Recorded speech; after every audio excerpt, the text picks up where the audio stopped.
we have heard so many things. Oh, the market is going to crash. This is going to be the year. Interest rates are going to drop. We're getting back to twos, blah, blah, blah. And should you buy a house as a first-time home buyer this year? That's a good question. I heard you shouldn't because Hey, I'm Tegest. I'm a realtor and associate broker here in the Metro Detroit area, and I'm with Berkshire Hathaway HomeServices, the Loft Warehouse. And today I have a lovely guest. My name is Cassadine Reed. I am a mortgage loan officer licensed here in the state of Michigan, and I am with the amazing team Belong Lending. Disclaimer is no one can predict exactly what's going to happen. We can tell you based off of the data, what we're looking at, different trends, what's expected to happen, but no one will be able to predict without certainty of a doubt what's going to happen in the market. So I know everyone's talking about like mortgage rates, and so Cassie, what's going on? What's going to happen with mortgage rates? So we're getting back down to the twos, y'all. No, I'm just kidding. That's never happening. Interest rates are probably going to stabilize around 6.3%, which is really, really good. Like, I know a lot of us are waiting for interest rates to drop below threes or twos, but that only happened because we had the pandemic. Pre-pandemic, interest rates were around 5, 6s, 7s. Like, those are good interest rates to get into the market with. It really is. And I'm starting to see a lot more people get into the market, because before we noticed that once interest rates start to rise, once we got away from like the 2s, the 3s, the 4s, we got into the 5s and 6s, everyone was like, oh no, that's just insane. The prices with the mortgage rates, you should hold out on that. But now I think people are really just coming to the realization that, oh, this is just the new normal. It is what it is. Let's adjust to the 6-7% wherever your interest rate falls and go with it. Yeah, 100%. And the most important thing that I tell everybody is date the rate, marry the home. Like, rates are going to fluctuate. They're going to be volatile. Like, there's a lot of things that is coming in 2025 that we don't know, but it's better to get in when you can afford to, and when there's not an influx of people who are, trying to buy houses, because then that could become a whole different spiel right there. Yeah, because it was real ghetto when interest rates were in the low 2s, 3%. So yes, homes seem affordable, but then that you had to put in $20, $30, $40, $50,000 over asking with an appraisal guarantee. So that came with its own dilemma. And I feel like right now we're starting to see more just a normal market. We're seeing homes that they're sitting a little bit longer. They're selling for pretty much around asking price versus going over and having to do all these stipulations, throwing a firstborn child, vacations, all that stuff. Like, and then you just don't want to be fighting and bidding wars all the time. Like, that comes with everybody being pre-approved and getting mortgages at interest rates at 4. It's like, why don't we just get in while we can afford it? And then once interest rates drop, you still have the house. You didn't have to pay over asking. You didn't have to go through bidding wars. And then you can just refinance when rates get lower. But you don't want to miss out on a great house because interest rates are high. Exactly. And then also make sure you purchase what you can afford. So I know we talk a lot about refinancing and then it dropping. Be comfortable with whatever it is, and then just be grateful for when they do drop, if and when, and then you can refinance to a lower rate. But make sure it's something you can afford. Don't do so much. Man, 100%. If you maxed out, like, it just don't really make sense. Get something that's comfortable for you. Get something that you're going to be happy with. Something that's going to make sense for you, your family, your short-term and long-term goals. Like, the goal is generational wealth at the end of the day. You don't want to be out here broke. So another thing that's going to always impact the market, so we know we deal with supply and demand, so it depends on how much inventory we have. For the longest, we have had a shortage of inventory, and we are starting to see a slight uptick in that. At first, it was getting more challenging because a lot of people, when they had the really low rates, they felt like they didn't want to move because I'm going to move and I'm going to lose this interest rate. But life is happening, and now people are finally just like, okay, well, if it's death, divorce, or whatever, you outgrown the house, they have to move it. So people are just like, okay, this is a new norm. Let's just move on to it. So we are going to see more people who were holding out, trying not to sell, coming back to the market. And we even seen some of that this year. So within 2024, in comparison to 2023, we saw more inventory, more homes being listed. So hopefully we will continue to see more of that, so people feel like they have more options to choose from.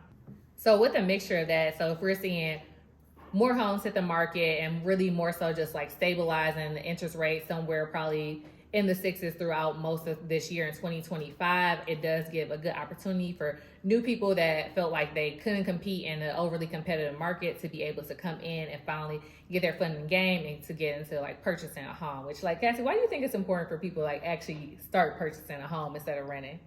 Because one, you're going to be spending so much money renting and you're not getting nothing in return. Like, if you purchase a house, you're paying a mortgage, but you're gaining that equity into your home. So if things happen, like Tegest was saying, you know, if life happens, you get divorced or death, or your kids go off to college, or we're drowning in credit card debt, you're able to have that equity in your house that you can tap into to give you some relief. Like, a lot of people right now are struggling to pay their bills because everything is so high. Inflation is really real, y'all. Like, it's a real thing. And so now you're catching yourself drowning in credit card debt because you're, spending all this money that you normally wouldn't have thought of. So now it's like, oh, well, I have equity in my house. I can tap into that. And also, like, you paying somebody else's mortgage when you renting, why don't you just pay your own mortgage? Like, I had somebody actually that I spoke to today, and she's like, I just can't afford this rent. Yeah. And when I went and got her pre-approved, she's paying half that a month now in her mortgage. Oh, that's what's like, up.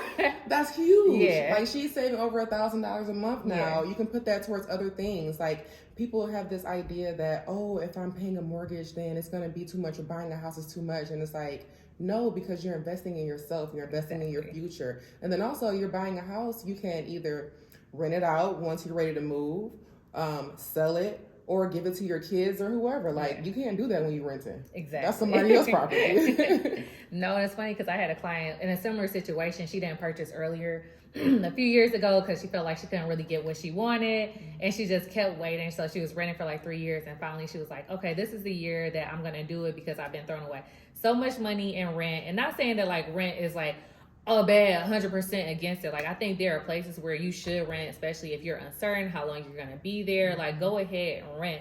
But at some point in time, I think we all should be obtaining to have some type of like home ownership where we have property that we can build and increase the value of, and then you can control and do whatever you want with it. So for sure. And then also something I've been seeing a lot on social media is the starter home that you buy today is going to pay for your, future home. Yeah.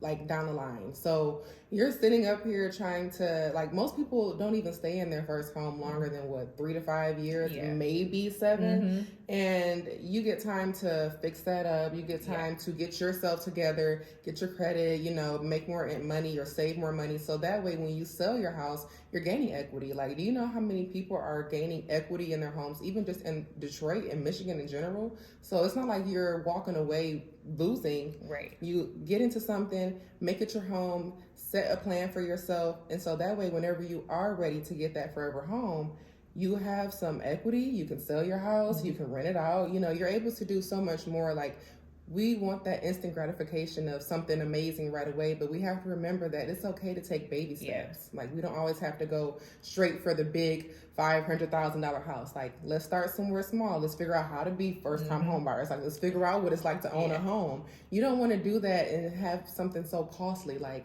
let's baby step our way into generational wealth. It's like, what do they say? How do you eat a whale or an elephant or something? Eat one of those large animals. It's like, bite. Right, exactly.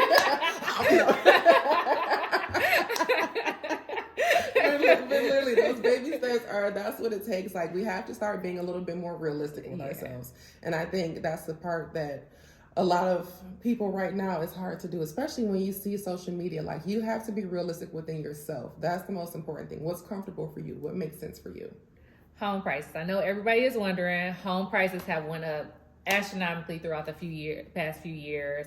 Of course, like everything has with inflation, they've been going up. But again, we are starting to move more towards a normal market, and it's normal for homes to appreciate maybe about 3 to 4% over the years. So sources such as Realtor.com, they are expecting that home prices will appreciate about 3% over this next year, which is a really good thing. But of course, this all depends on the market that you're in. So of course, contact a market expert. So you want to pay attention to what's happening in the economy, how is inflation going, I was about to say, are there any wars? About to be, it's like, nah. But of course, all of those are different things that may come. You have different policies. So we know with a new administration coming in, we don't know what policies may be put in place, and it can either positively or negatively impact the housing market. So these are all things that you want to keep an eye out on. We'll keep you up to date, but also just making sure that you are buying at the right time, buying when it feels comfortable for you, making sure you're taking advantage of any new policies that may be coming up, or trying to get it into your house before any new policies come up that may not benefit home buyers. Yeah.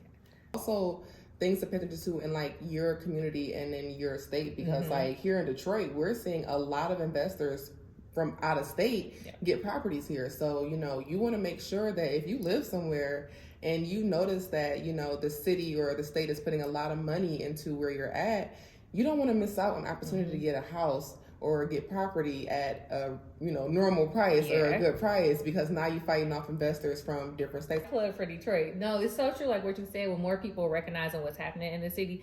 So if you currently live in Detroit, I feel like sometimes we're too close to see what's happening. I know a lot of people, like I do have clients like, I want to get out of Detroit, I never want to, or I don't want to move back to Detroit.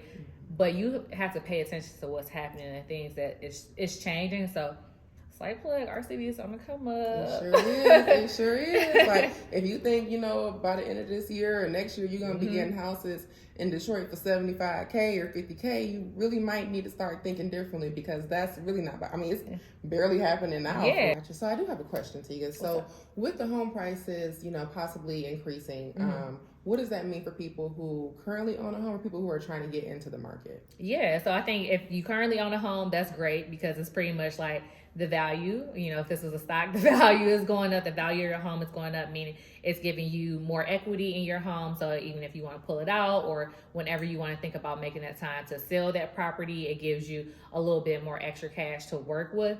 And if you are considering purchasing a home, pretty much it's sooner rather than later. Even though it's not an insane amount, they're still expected to increase. Can't get in right now. If now isn't the perfect time, it's okay, because it's not going to be drastic throughout the year. It'll give you time to save, build up your credit, get to a place where you need to be to purchase a home. But again, I think the main message that we want people to know is just purchase when you're ready, and don't be afraid to reach out to someone like myself and Cassie.